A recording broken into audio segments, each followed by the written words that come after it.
Bien-aimé dans le Seigneur, bonjour. Je te salue dans le précieux et merveilleux nom de Jésus-Christ de Nazareth.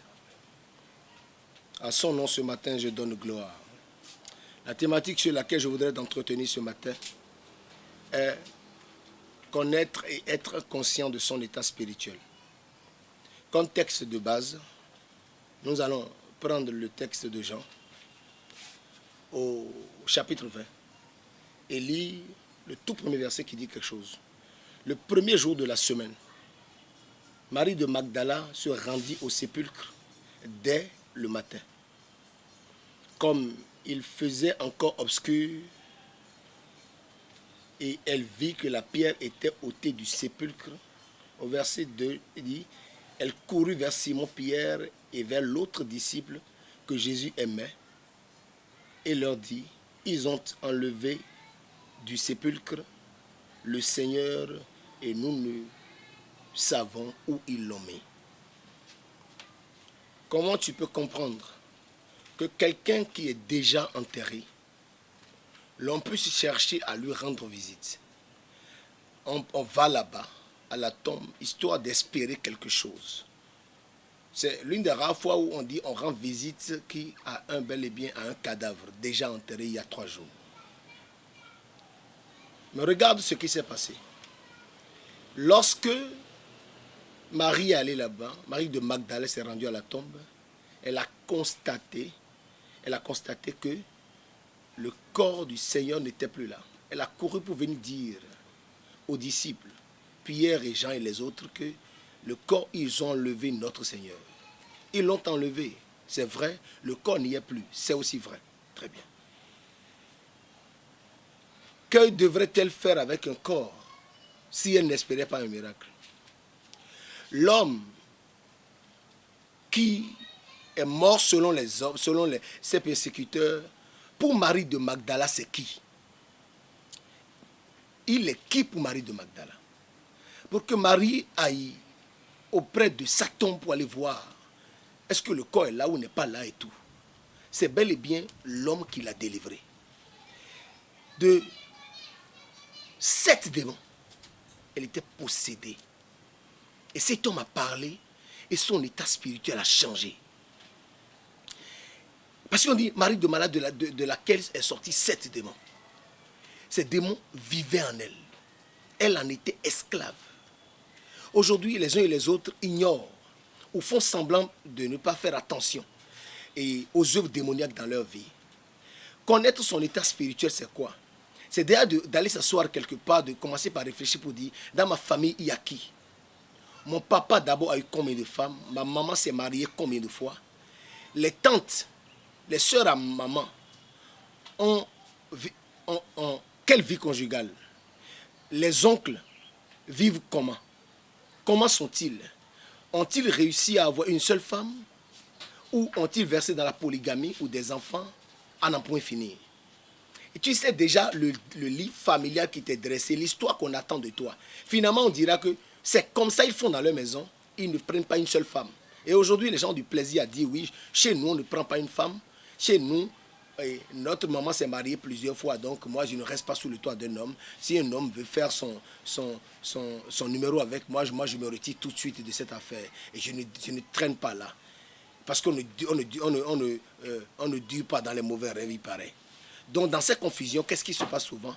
Les gens vont et viennent, ils répètent la même histoire. Pourquoi? Tout en étant chrétien. Pourquoi? Parce qu'on n'est pas conscient de son état spirituel. Ton état spirituel, n'attends aucun prophète, n'attends aucun apôtre, n'attends aucun visionnaire te dire tu es une sirène des eaux. N'attends aucune séance de délivrance au cours de laquelle tu vas d'abord tomber avant de dire on va te faire relever, vous dire levez-vous madame, levez-vous et papa, il y a un témoin, il y a un serpent dans votre vie qui vous dérange. N'attends personne pour te le dire. Va t'asseoir ce matin. Je voudrais qu'à la fin de ce message, tu puisses te dire quelque chose. Je peux être moi-même mon propre prophète, je peux être moi-même mon propre d'abord diagnostiqueur de ma vie. Et là, quand j'irai m'asseoir quelque part, commencez par dire, maintenant, pourquoi est-ce que ma vie conjugale n'est pas stable? Pourquoi est-ce que je n'arrive pas à faire du temps dans un boulot? Il va falloir qu'avec le patron, j'ai des problèmes. Je suis déjà au 3e contrat dans 3 sociétés différentes. Quand la vie, elle va en haut, après elle descend. Qu'est-ce qui s'est passé? Pourquoi est-ce que les affaires ne bougent pas? Est-ce que derrière ça, est-ce que quelqu'un ne m'a pas lié? Est-ce qu'il n'y a pas une activité démoniaque dans ma vie? Est-ce qu'il n'y a pas quelque chose qu'ils sont en train d'organiser, de jour comme de nuit, depuis ma naissance et même avant ma naissance maintenant, sur ma lignée? Et là, tu es conscient de quelle famille tu viens, tu es conscient de ton état. Et là, tu sais, quand tu es né, quelles sont les divinités de la maison, le panthéon dans la maison familiale, c'est quoi? Et tu es conscient de tout ça. Tu verras quelque chose. Marie de Magdala a eu un comportement que beaucoup de personnes n'ont pas compris. Quand elle est venue annoncer, qu'elle a annoncé aux autres que le tombeau était vide, les autres, vous allez voir, se sont retirés après. Quand tu descends, bel et bien, dans la Bible, nous continuons toujours dans Jean 20, tu constateras que au verset 10, on a dit, et les disciples s'en retournaient chez eux. Après avoir constaté que le corps du Seigneur n'est plus, ça leur a rien dit. Certains ont cru, oui, effectivement, il n'est pas là, on ne l'a pas vu, ça s'arrête là. Mais qu'est-ce qui s'est passé? Mais Marie de Magdala, écoute bien ce qu'on dit au verset suivant. Cependant, Marie se tenait hors du sépulcre et pleurait. Comme elle pleurait, elle se baissa pour regarder dans le sépulcre. Donc, elle est restée. Les disciples sont partis. Mais elle est consciente de quelque chose. L'homme là qui est enterré là, ce n'est pas n'importe qui, c'est celui qui m'a délivré. C'est mon Dieu, c'est mon sauveur, c'est mon Seigneur. Je l'ai vu faire des miracles. Son corps ne peut pas partir de cette manière-là. Je vais rester jusqu'à la fin pour voir. Pendant que les autres étaient partis, elle est restée parce qu'elle connaît son état spirituel. Elle sait qui elle est. Elle sait que si jamais elle devrait se laisser même, elle préfère s'accrocher à un cadavre que de suivre les apôtres. Elle est restée à la tombe. Et le miracle arrivera plus tard. Tout de suite, vous allez voir dans les versets suivants. Maintenant, elle vit. Sa persévérance a payé. Elle vit 2 anges vêtus de blanc, assis à la place où elle avait été couchée, où avait été couché le corps de Jésus, l'un à la tête et l'autre au pied. Les 2 anges entouraient l'endroit. Voilà le moment du miracle est arrivé. Et vous, tu vois, et au verset 15, pour ne pas troller, tu vas voir, on dit quoi? Jésus lui dit. Au verset précédent, on dit, en disant cela, elle se retourna et elle vit Jésus debout. Le Jésus que les apôtres n'ont pas vu. Sa persévérance a payé parce qu'elle connaît son état spirituel. Bien-aimé, tu es dans une église depuis combien de temps?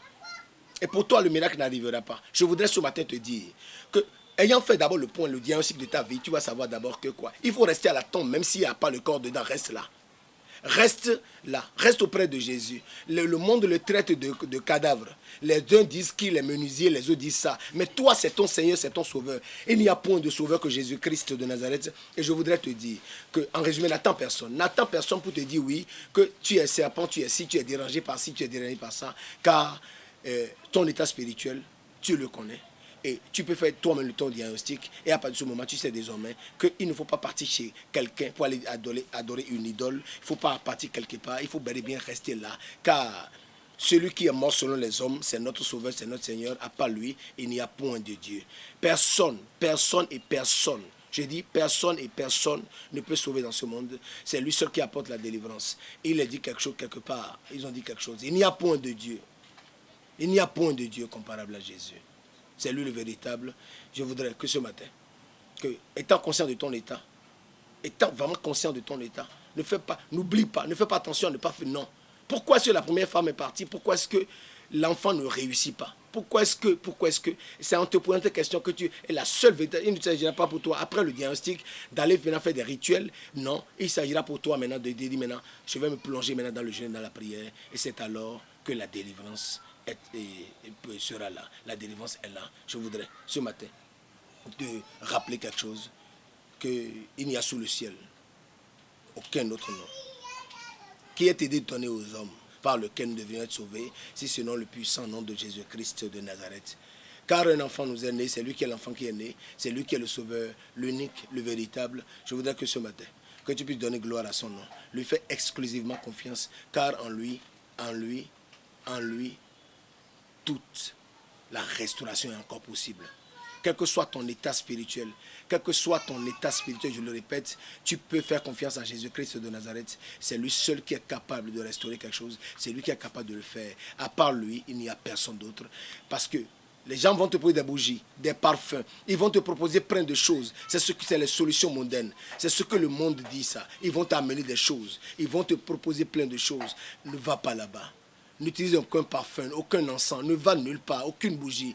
Aucun rituel au bord d'un carrefour ne peut te sauver. C'est le jeûne et pas la prière. En faisant confiance exclusivement au nom puissant de Jésus-Christ de Nazareth, le véritable Dieu. L'étoile brillante du matin, c'est lui seul qui est capable de le faire. Que Dieu te bénisse, bien-aimé.